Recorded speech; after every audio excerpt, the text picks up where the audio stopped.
Chapter 11. The mouse struggled, biting at Cole's fingers with razor-sharp teeth, its tiny feet clawing frantically to escape.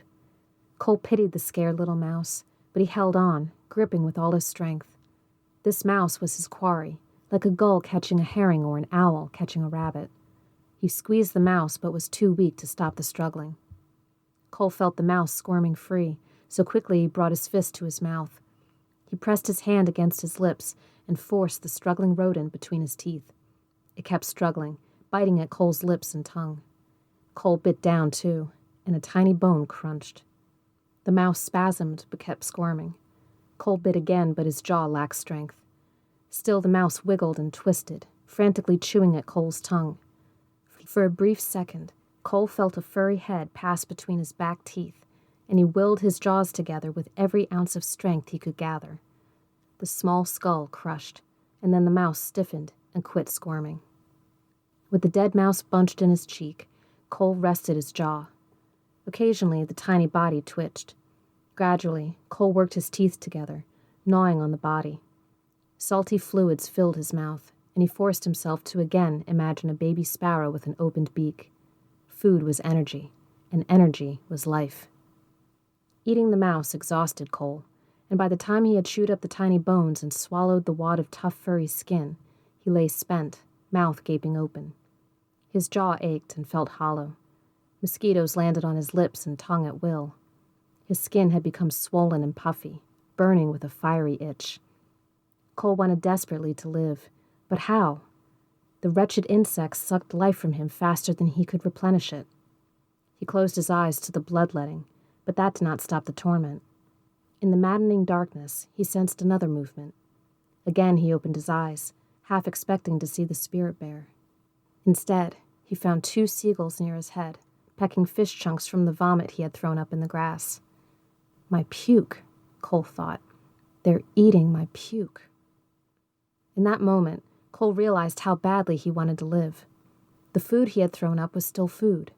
Those fish bits still contained energy, and energy was life. No thieving seagull was going to steal life from him. He jerked his arm at the gulls. Mine, he grunted. That's mine. Squawking, the gulls hopped beyond his reach. Cole stretched his arm out, picked a small chunk of fish from the grass, and brought it to his mouth. After swallowing, he reached for more.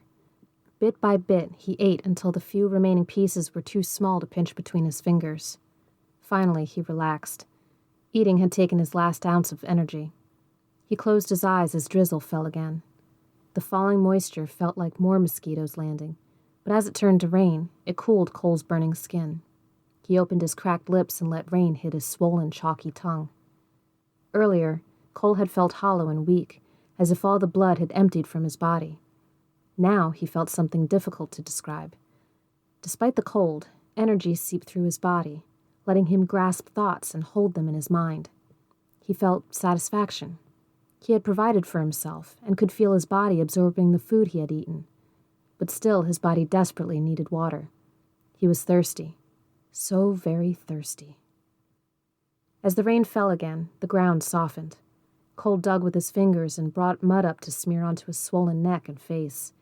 He smeared mud over his broken arm and onto his ripped-open chest. Maybe this would help keep the mosquitoes away. The wet dirt soothed Cole's burning skin. When his arm tired, he rested again.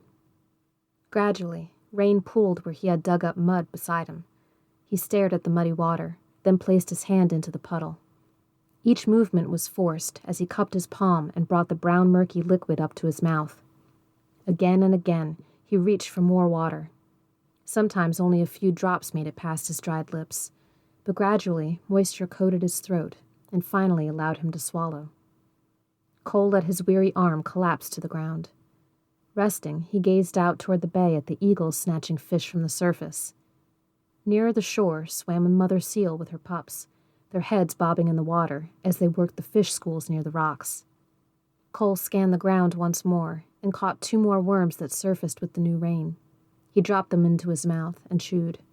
The animals weren't the only ones who could forage to survive. The sound of a twig breaking was Cole's only warning. He turned his head to find the spirit bear standing barely 20 feet away, staring at him, one paw forward as if frozen in mid-stride.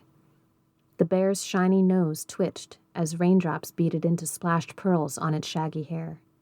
Its eyes glinted and flickered. Cole's heart raced, and his wounds throbbed. He felt the ripping of his skin all over again, and heard once more the breaking of his bones. Too numb with cold and fear to even cry out, he eyed the spirit bear standing like a carved statue.